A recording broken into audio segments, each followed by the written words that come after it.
Selamat pagi, gimana sekarang kasih Allah Tuhan? Kita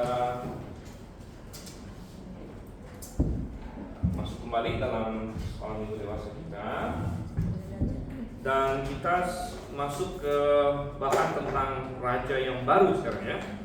Nah, ini bahannya minggu lalu sudah saya kasih, tapi saya ada print lebih kalau siapa tahu ada yang minggu lalu nggak dapat. Tapi kalau yang minggu lalu sudah ambil, mestinya udah punya. Walaupun kita nggak sempat masuk minggu lalu. Nah, coba kita buka dulu materinya. Sebenarnya materinya ada di Raja-Raja dan di Tawarik.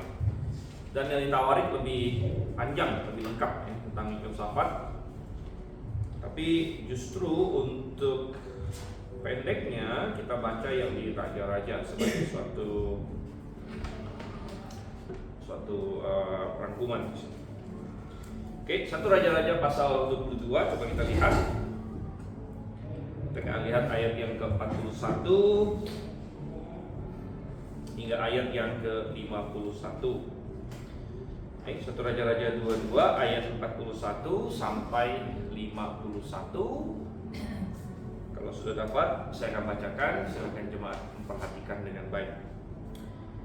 Yosafat anak Asa menjadi raja atas Yehuda pada tahun keempat pemerintahan Ahab, raja Israel. Yosafat berumur 35 tahun pada waktu menjadi raja, dan selama 25 tahun yang memerintah di Yerusalem. Nama ibunya ialah Azubah anak Silhi. Ia mengikuti langkah hidup Asa ayahnya dan tidak menyimpang dari situ. Ia melakukan apa yang benar di mata Tuhan. Hanya saja tempat-tempat pemujaan tidak disingkirkan. Rakyat masih mempersembahkan korban sembelihan dan membakar dupa di tempat-tempat itu. Yosafat hidup dalam damai dengan raja Israel. Selebihnya dari riwayat Yosafat, kepahlawanan yang ditunjukkannya dan bagaimana ia berperang, bukankah semuanya itu tertulis dalam kitab sejarah raja-raja Yehuda? Sisa-sisa pelacuran bakti yang masih ada di masa Asa ayahnya ia sapu bersih dari negeri itu. Tidak ada raja di Edom yang menjadi raja ialah seorang kepala daerah. Yosafat membuat kapal-kapal Tarsis untuk pergi ke Ofir mengambil emas, tetapi kapal-kapal itu tidak jadi pergi karena pecah di Ezion Geber.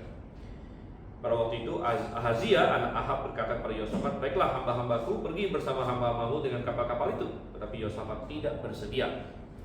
Kemudian Yosafat mendapat perhentian bersama nenek moyangnya. Ia dikuburkan di samping nenek moyangnya di kota Daud, bapak leluhurnya. Lalu Yoram anaknya menjadi raja menggantikan dia. Oke, kita akan bersatu dalam doa. Minta saudara Fatih bimbing kita doa. Kita berdoa. Bapa di surga, terima kasih pada pagi hari ini kumpul untuk mulai pembacaan firman-Mu.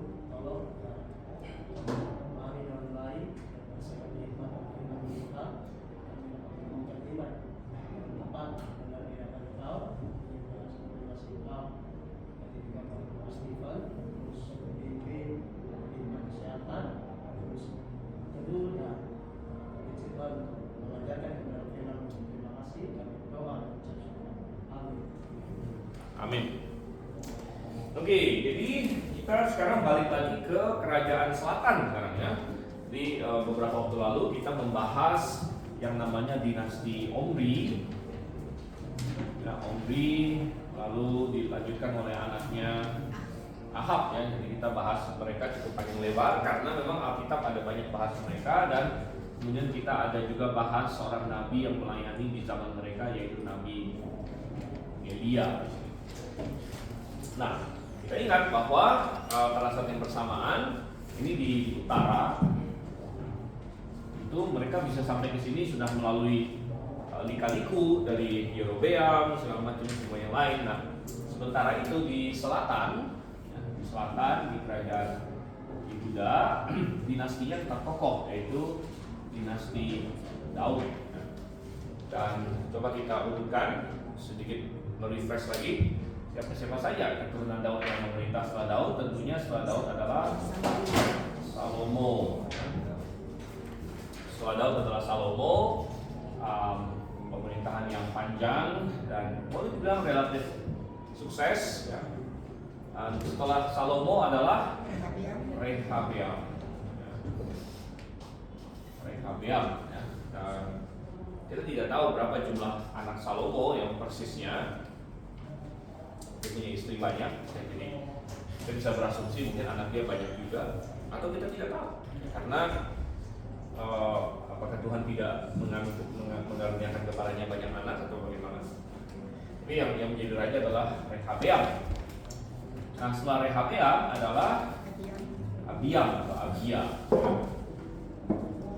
Abiam ini adalah raja, dan Rehabeam maupun Abiam sama-sama dinilai buruk oleh Tuhan, dinilai jahat oleh Tuhan, dan ini adalah hasil yang dituai oleh Salomo karena dia kompromi dalam hidupnya. Nah setelah Abiam adalah Asa. Asa memerintah cukup lama, 41 tahun, dan dia juga relatif lumayan sukses. Walaupun di akhir hidupnya dia ada istilahnya agak kurang benar gitu ya, tapi sepanjang hidupnya dia secara umum masih dianggap baik oleh Tuhan ya. Nah barulah setelah Asa kita sampai kepada raja yang sekarang ini, yaitu Yosafat.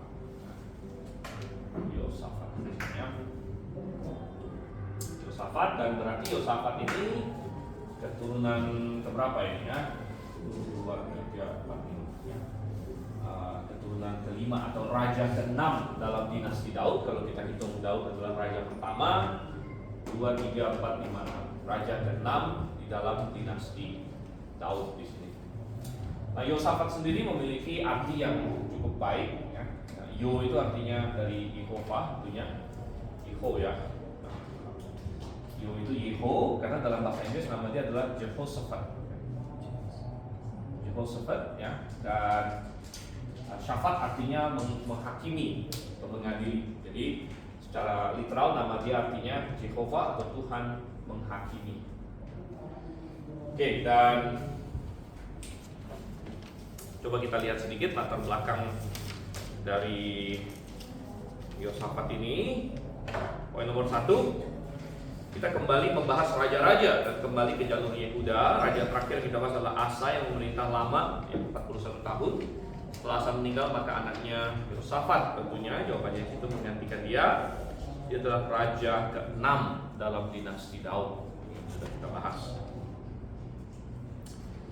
Dan karena pemerintahan Asa itu lama ya, maka Yosafat naik tahta pada usia yang relatif tua, yaitu 35 tahun tadi kita baca. Jadi dia menjadi raja pada usia 35 tahun. Dibilang tua sekali juga belum, tapi ya tidak muda belia juga gitu.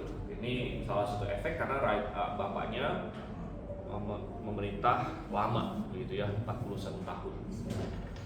Nah, ini mirip ya, kalau sekarang yang di Inggris barusan naik tahta ini kan Raja Charles namanya. Dan dia naik tahtanya juga udah tua sekali ya. Kenapa ya? Karena mamanya, ibunya pemerintahnya lama sekali.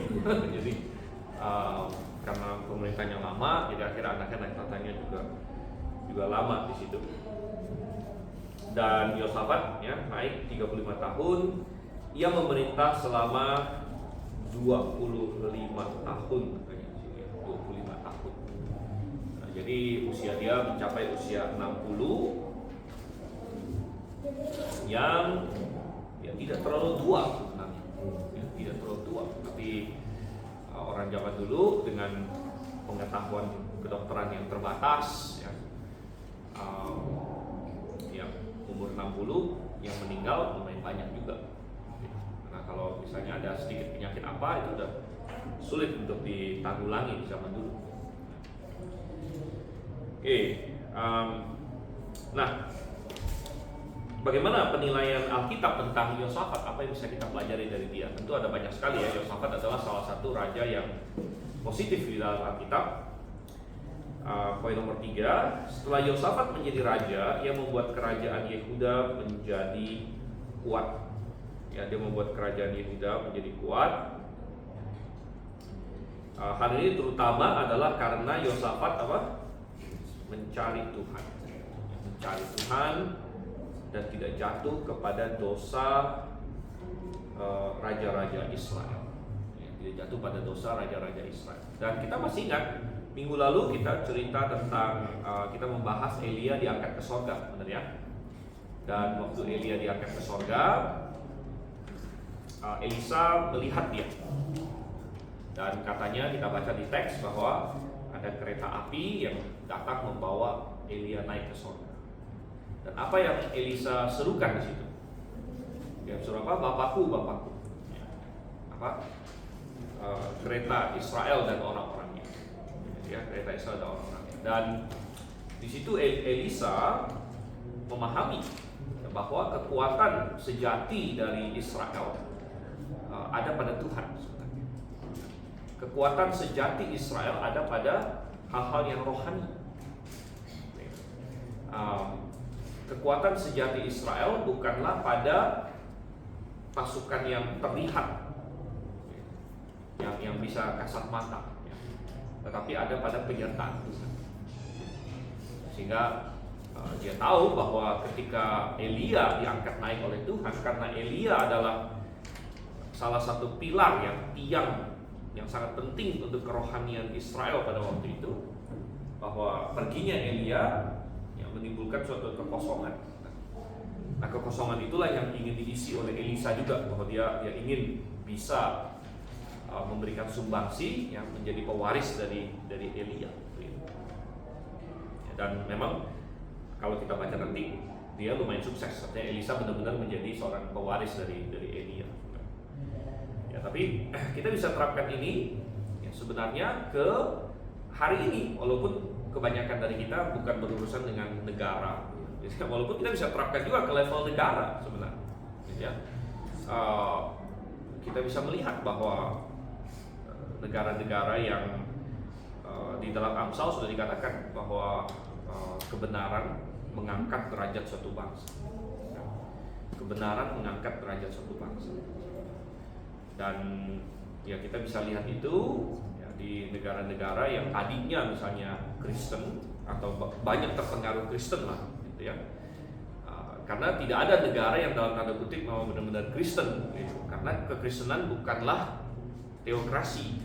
Kita tidak bergabung dengan negara manapun, ya. Tapi banyak negara-negara yang tadinya banyak dipengaruhi oleh kekristenan, ya. Inggris misalnya, ya, dulu adalah suatu negara yang di situ banyak sekali kekristenan, bahkan mereka aktif menjadi pengirim misi ke luar negeri dan sebagainya, misi-misi hebat banyak yang berasal dari Inggris, ya. William Carey ke India,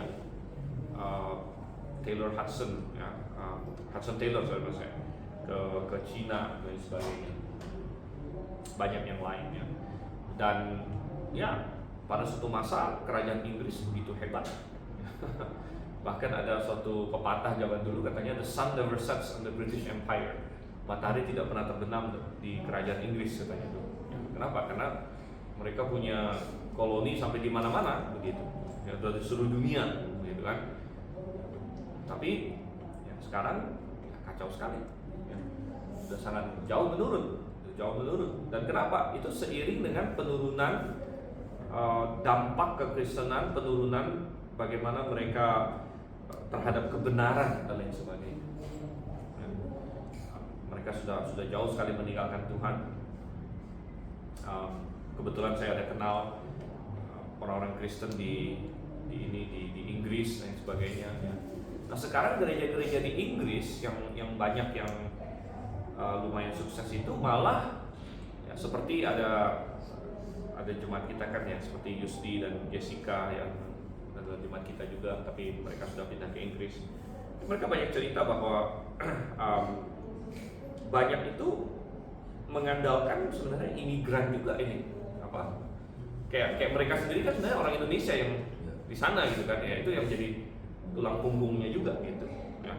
Kemudian nanti orang Filipina yang pindah ke sana, orang Malaysia lah, orang apalah segala macam. Jadi banyak gereja-gereja di sana itu sekarang banyak harus mengandalkan orang-orang Kristen dari luar yang memang kebetulan pindah ke Inggris atau lain sebagainya. Nah kalau mau orang Inggris yang asli itu susah katanya. Ya. Susah. Jadi ada kultur mabuk-mabukan. Jadi kalau pulang kerja mereka pergi ke pub pasti, gitu kan, pergi ke bar dan sebagainya. Jadi nggak mikirin gereja lagi. Nah, nggak mikirin kayak gitu-gituan. Dan luar biasa. Baru beberapa hari yang lalu saya membaca satu kasus ya di Inggris, di mana ada satu orang akhirnya dijatuhi hukuman karena berdoa. Jadi mereka itu ada namanya klinik aborsi. Ya. Nah, aborsi kan menjadi suatu topik yang ini ya sangat dipertentangkan di situ. Ya. Dan ada orang yang pro, ada orang yang kontra dan sebagainya. Nah, ini ada satu orang bapak-bapak. Dulu katanya waktu dia muda dia pernah suruh pacarnya aborsi anaknya, gitu. Tapi dia udah bertobat katanya sekarang. Jadi dia udah bertobat, jadi dia menyesal, jadi dia menjadi semacam aktivis inilah, kayak mengedukasi orang tentang aborsi dan sebagainya. Nah, suatu ketika dia pergi ke klinik aborsi di luarnya, itu di luar bukan dalam. Terus dia kayak berdiam, berdoa gitu. Nah, rupanya itu dilarang. Padahal doanya nggak keluar suara loh. Cuman kayak dalam hati gitu aja begitu. Nah, datang polisi, lo tanya kamu ngapain? Oh ya, saya berdoa. Oh, ini di sekeliling ini nggak boleh berdoa katanya. Nah, nggak boleh berdoa. Wah, ini kan kok bisa seperti itu gitu ya? Maksudnya ada hukum apa yang dilanggar begitu kan? Nah, ternyata maju ke pengadilan segala macam, dan hakim yang sangat liberal dan anti Tuhan ya memutuskan dia bersalah, harus dihukum. Dan kita berkata bahwa bagaimana suatu negara yang merupakan tempat lahirnya gereja Anglikan, tempat lahirnya gereja Metodis, tempat lahirnya misi-misi David Livingstone yang membawa Injil ke Afrika. Ya, tadi yang saya sebut Hudson Taylor membawa Injil ke China, William Carey membawa Injil ke India. Itu tempat lahirnya di Inggris semuanya, gitu kan? Kok sudah jatuh secara rohani sedemikian sampai orang berdoa saja bisa dipermasalahkan gitu di pengadilan. Kita bilang ya, kita bisa melihat itu di bangsa-bangsa ya, bahwa kekuatan itu sebenarnya rohani gitu kan. Kekuatan itu rohani sebenarnya, kekuatan yang sejati. Ya, tetapi sebenarnya kita bisa lihat itu juga di level ya kita kalau bicara bangsa kan kebanyakan kita bukan pemimpin bangsa ya. Gak ada kita pemimpin bangsa di sini bahkan.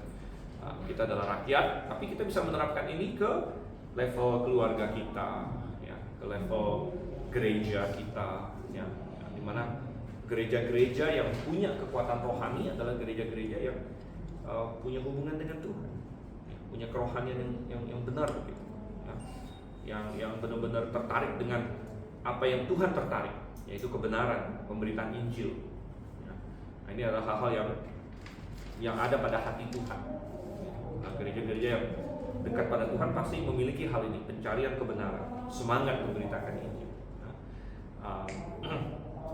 Kita bisa menerapkan ini kepada keluarga-keluarga kita, di mana sumber kebahagiaan sejati, ya, sumber kekuatan sejati, kemakmuran sejati dari suatu keluarga secara jangka panjang adalah hubungan dia dengan Tuhan.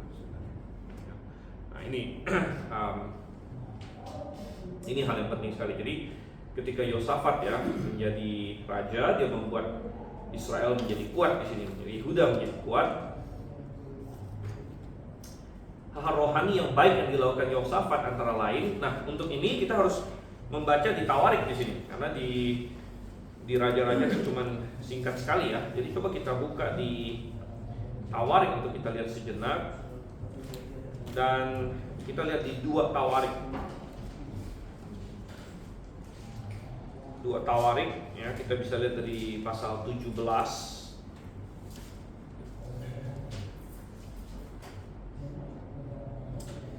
Saya akan baca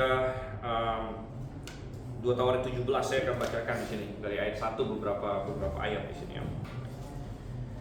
Yosafat anaknya menjadi raja menggantikan dia, lalu memperkokoh dirinya melawan Israel. Ia menempatkan tentara di semua kota berkubu di Yehuda, dan pasukan pendudukan di tanah Yehuda serta di kota-kota Efraim yang direbut oleh Asa ayahnya. Tuhan menyertai Yosafat karena ia mengikuti langkah hidup terdahulu dari bapak leluhurnya Daud dan tidak mencari para Baal, ya, melainkan mencari Allah bapak leluhurnya. ya hidup menurut perintah-perintahnya dan tidak berbuat seperti Israel. Ya. Tuhan mengokohkan kerajaan yang ada di bawah kekuasaannya. Seluruh Yehuda memberikan persembahan pada Yosafat sehingga ia menjadi sangat kaya dan terhormat. Jadi bukan hanya bahwa dia mencari Tuhan, itu mengangkat bangsanya, secara pribadi dia juga ditolong oleh Tuhan dan dibuat terhormat oleh Tuhan di situ. Oke. Ayat 6, dengan semangat yang tinggi ia hidup menurut jalan yang ditunjukkan Tuhan. Ia juga menyingkirkan segala tempat pemujaan dan tiang berhala dari Yehuda. Nah, pada tahun ketiga pemerintahannya ia mengutus para pembesarnya Ben-Hail, Obadja, Zakaria, Netanel, dan Mika untuk mengajar di kota-kota Yehuda. Bersama-sama mereka turut juga orang-orang Lewi, Semaya, Netanya, Zebadja, Azael, Semiramot, Yonatan, Adonia, Tobia, dan Top Adonia. Bersama semua orang Lewi ini ada Imam Elisama dan Yoram. Mereka mengajar di Yehuda dan membawa kitab Taurat Tuhan. Mereka mengelilingi semua kota di Yehuda sambil mengajar rakyat. Nah, kegentaran dari Tuhan menimpa semua kerajaan di negeri-negeri sekeliling Yehuda sehingga mereka tidak berperang melawan Yosafat. Dari antara orang Filistin ada yang membawa persembahan kepada Yosafat dan perak sebagai upeti. Orang Arab juga membawa kepadanya kambing domba jantan 7.700 ekor dan kambing jantan 7.700 ekor. Yosafat semakin lama menjadi semakin kuat. Ia membangun benteng-benteng dan kota-kota perbekalan. Oke, baik, saya rasa nggak perlu saya baca semua sampai pasal ini, tapi intinya menggambarkan kekuatan dari Yosafat ya secara politik, secara militer dan lain sebagainya. Tapi kita kembali melacak bahwa dasar dari semuanya adalah kekuatan rohani. Oke, sehingga di poin nomor 4 kita, hal-hal rohani yang baik yang dilakukan oleh Yosafat antara lain adalah satu, dia menjauhkan Yehuda dari pelacuran bakti. Ya, dari pelacuran bakti tadi sudah kita baca. Ya. Dan ingat, pelacuran bakti itu terkait dengan penyembahan berhala. Nah, jadi pelacuran bakti dan tiang berhala. Ya. Jadi intinya adalah mereka melakukan menyembah Allah lain berhala. Tapi kita akan melihat hal ini selalu terkait begitu. Bahwa ketika seseorang menyembah Allah lain, maka akan masuk kepada suatu penurunan moral. Mengapa? Karena moralitas yang sejati pasti terkait dengan penyembahan pada Allah yang sesungguhnya. Sehingga ada pelacuran bakti. Jadi ya, pelacuran bakti. Dan kenapa pelacuran bakti pada waktu itu? Ya, saya sudah pernah jelaskan bahwa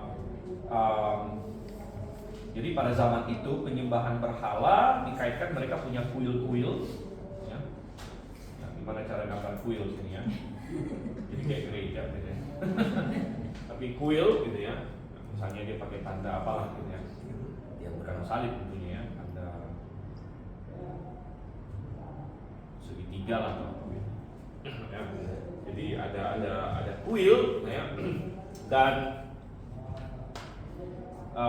jadi pelacuran bakti itu adalah ada kenapa disebut bakti?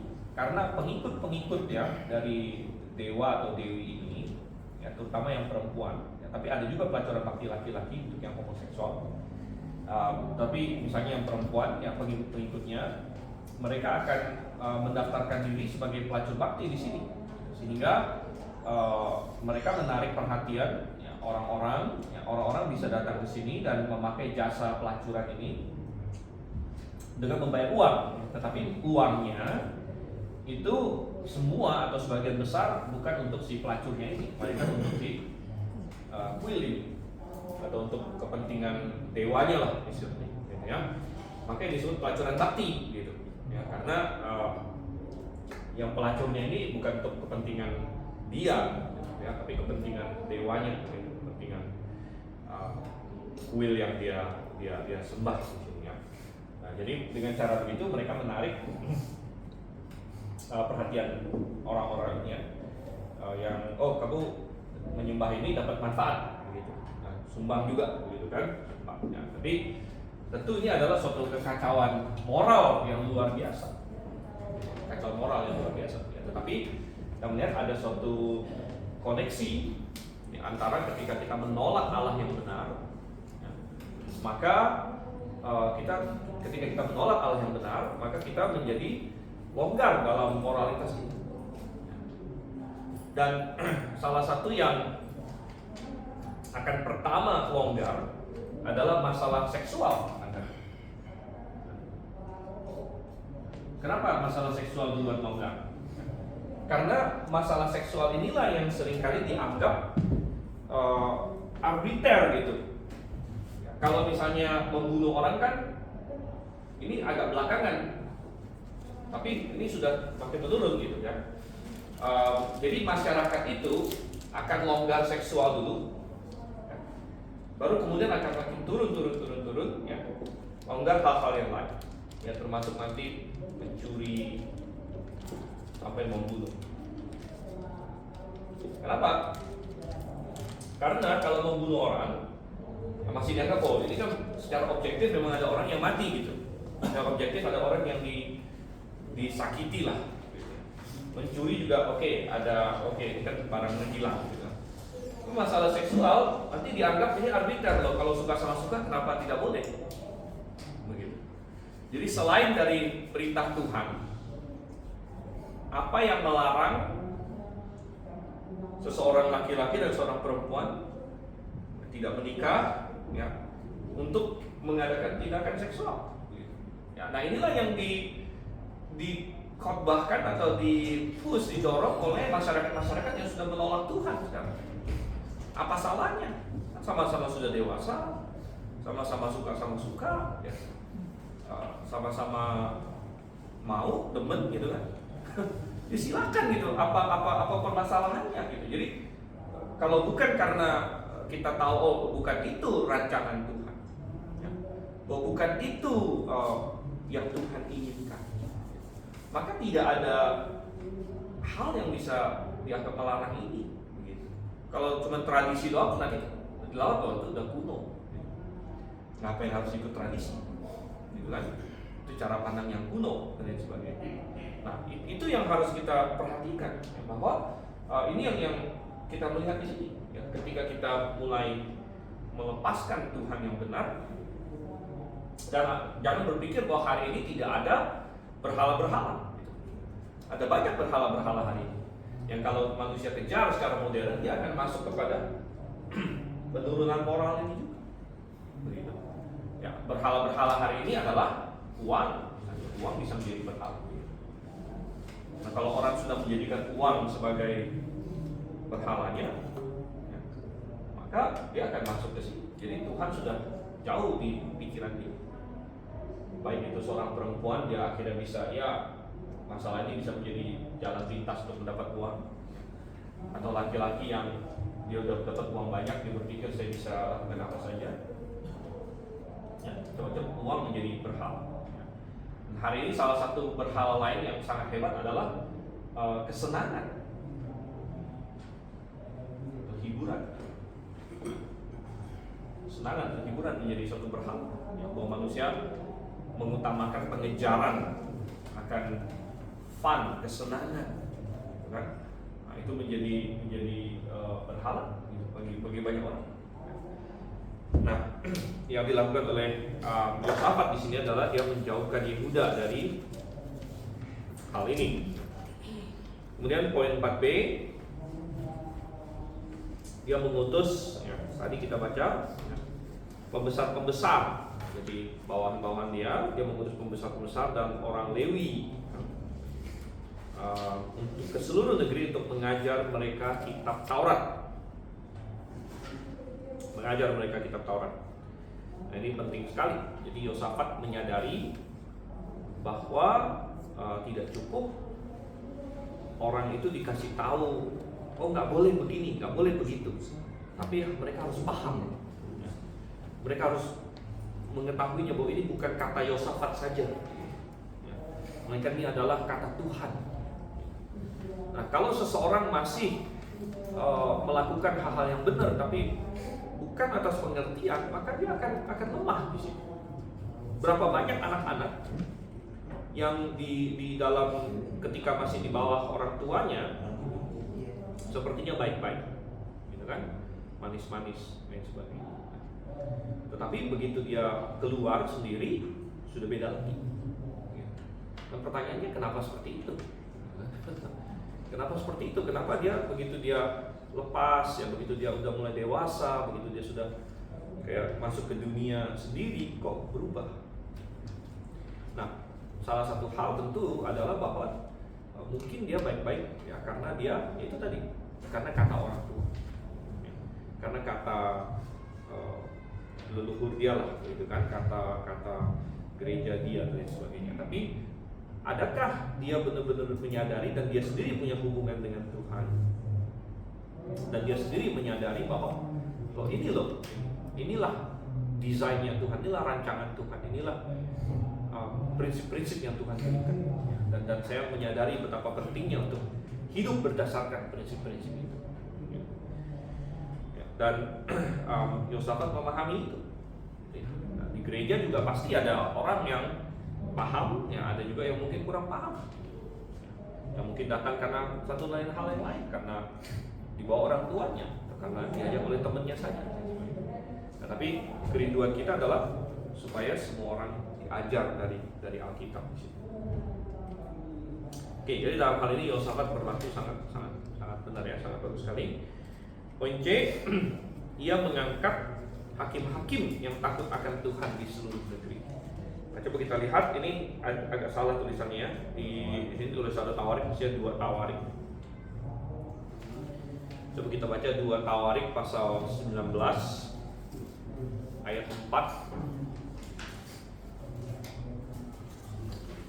Yosafat tinggal di Yerusalem, yang mengunjungi lagi rakyat dari Beersheba sampai ke pegunungan Efraim sambil menyuruh mereka kembali kepada Tuhan Allah nenek moyang mereka. Nah, ayat 5, ia mengangkat hakim-hakim di negeri, yakni di semua kota berkubu di Yehuda di tiap-tiap kota. Ia berpesan kepada para hakim itu, pertimbangkanlah apa yang kamu buat, karena bukanlah untuk manusia kamu mengadili, melainkan untuk Tuhan yang turut bersamamu ketika menjatuhkan putusan. Sekarang kiranya takut akan Tuhan meliputi kamu.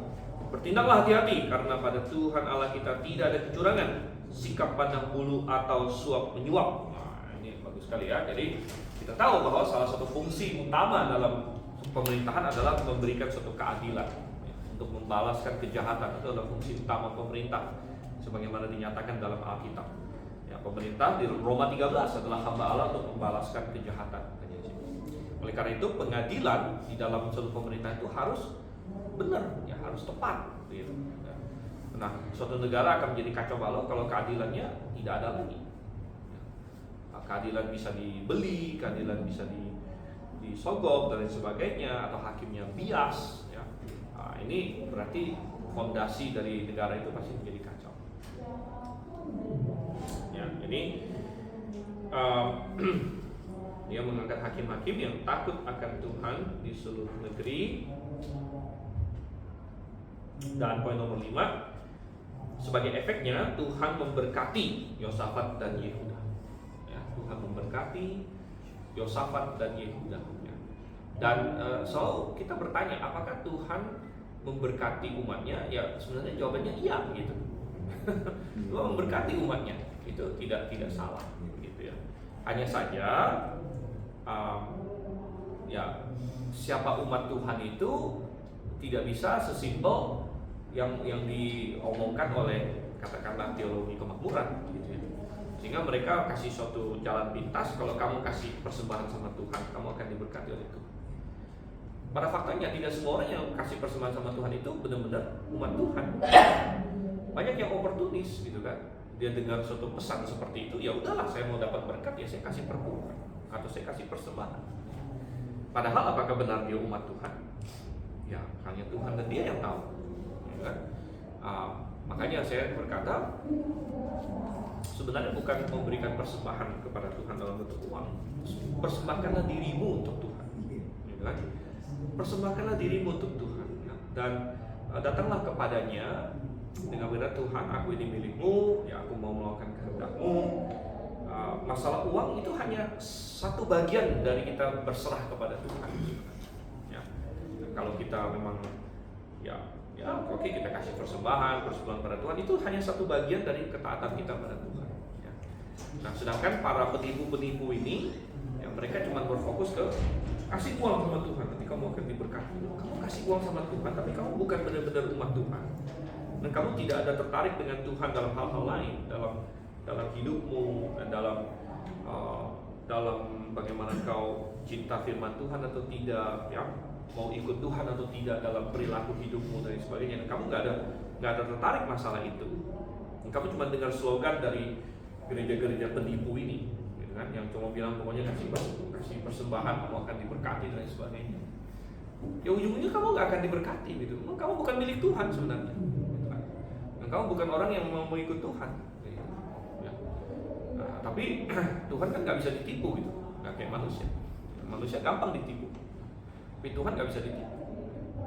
Nah, tapi kita bilang bahwa kalau misalnya kita umat Tuhan yang setia pada Tuhan, yang serius memang mau ikut Tuhan, ya, dan dalam hidup kita konsisten ikut Tuhan dan sebagainya, apakah Tuhan akan memberkati? Pasti, ya, itu 100% pasti. Nah, berkat Tuhan tentu ada waktunya Tuhan, ada caranya Tuhan, ya. Kita tidak berkata bahwa kita haruskan Tuhan harus berkati aku dengan cara ini, ya, pada waktu yang sekarang ini dan sebagainya, ya. Karena dia Tuhannya bukan kita gitu. Kalau kita mau atur Tuhan, ya kita jadi Tuhan, gitu kan? Nah, tentu tidak seperti itu, ya. Tapi Tuhan punya janji bahwa Dia tidak akan meninggalkan kita, dan Dia akan menyertai kita, ya. Nah, juga bukan berarti bahwa orang demikian tidak akan mengalami tantangan, ya. Tantangan dalam hidup itu sudah pasti, bahkan tantangan itu sering Tuhan pakai untuk menguatkan kita dalam iman kita, ya. Nah, contoh Yosafat, ya, coba kita buka di 2 Tawarik tadi kan 19. Coba kita lihat pasal 20 di sini. Pasal 20, ya. Di pasal 20 ada suatu kisah yang luar biasa tentang Yosafat mengalami tantangan. Saya bacakan beberapa ayat. Ayat 1, pasal 20 ayat 1, 2 Tawarik 20. Setelah itu Bani Moab dan Bani Amon bersama orang-orang Meunim datang untuk berperang melawan Yosafat. Jadi Yosafat diserang di sini, diserang oleh suatu koalisi Moab, Amon, ya, terus ada orang Meunim lagi katanya di sini, ya. Ayat 2, datanglah orang memberitakan Yosafat suatu pasukan yang besar datang dari seberang Laut Asin, dari Edom. Laut Asin itu yang sekarang disebut Laut Mati, ya. Menyerang tuanku, sekarang mereka di Hazazon Tamar, yakni En-Gedi. Jadi kita bisa membayangkan secara perhitungan kasar fisik, ini tentara yang banyak, dan mungkin pasukan Israel akan kesulitan lah menghadapi pasukan yang satu ini, ya. Sehingga di ayat 3 dikatakan apa? Yosafat menjadi takut, ya, secara manusiawi dia takut. Ini ancaman yang serius, ya. Kalau kita hari ini tantangannya, ya, kebanyakan orang tantangannya mungkin ya finansial atau kesehatan. Kalau zaman itu, ya, tantangannya bisa diserang musuh, dibunuh gitu. Dibunuh, ya. Kalau Yosafat sebagai raja dia bisa dibunuh, keluarga dia dibunuh, kerajaan dia hancur. Yosafat menjadi takut, lalu memutuskan untuk mencari Tuhan, ya. Jadi kita bilang, kok Yosafat ini kan sudah ikut Tuhan, kok menghadapi tantangan?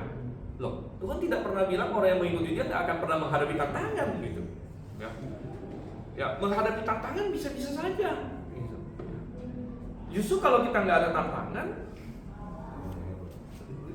justru kita mungkin tidak bertumbuh gitu, ya, dari segi karakter kita, bahkan dari segi iman kita kepada Tuhan juga, begitu. Ketika ada permasalahan, itulah kesempatan bagi kita untuk berseru pada Tuhan lalu mendapatkan jawaban dari Tuhan. Kalau kita nggak pernah merasa terdesak lalu berseru kepada Tuhan, bagaimana kita mendapatkan jawaban Tuhan gitu?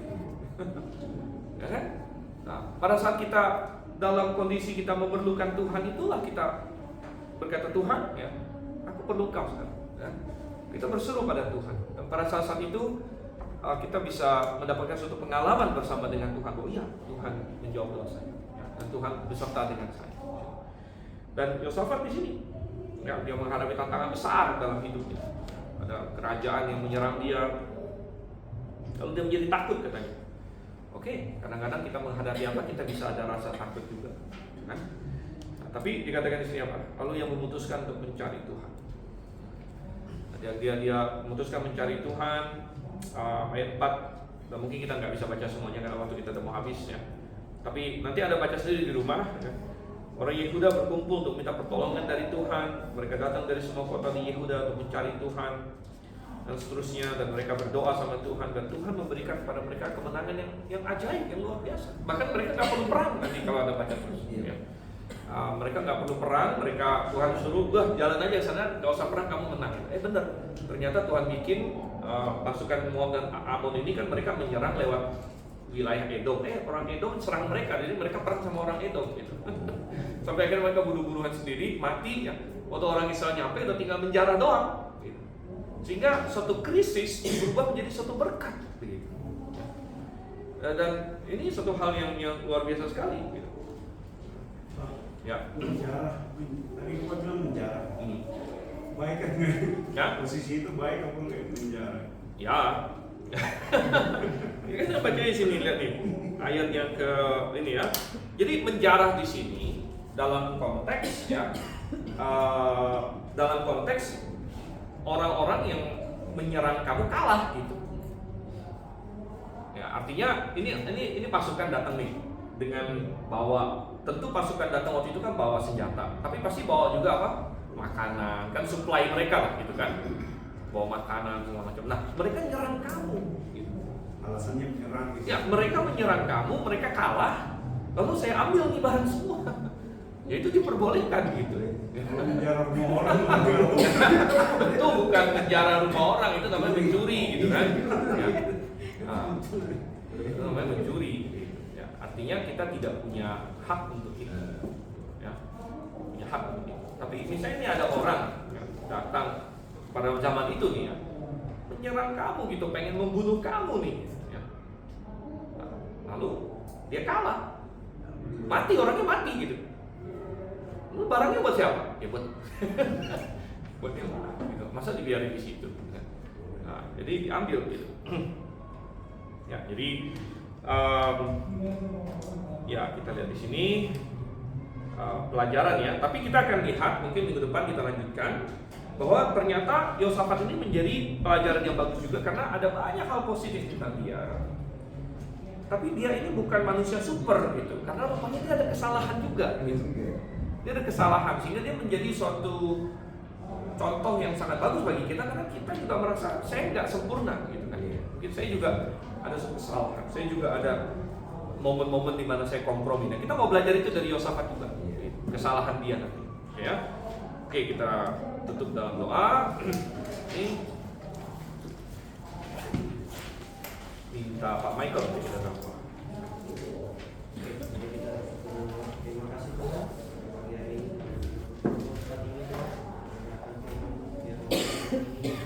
Menjadi pedoman dan kehidupan kami sebentar lagi kami akan mengikuti penjemahan Tuhan secara umum berkati acara penjemahan kami dari Allah. Terima kasih Tuhan. Tuhan Yesus kami berdoa. Amin. Amin.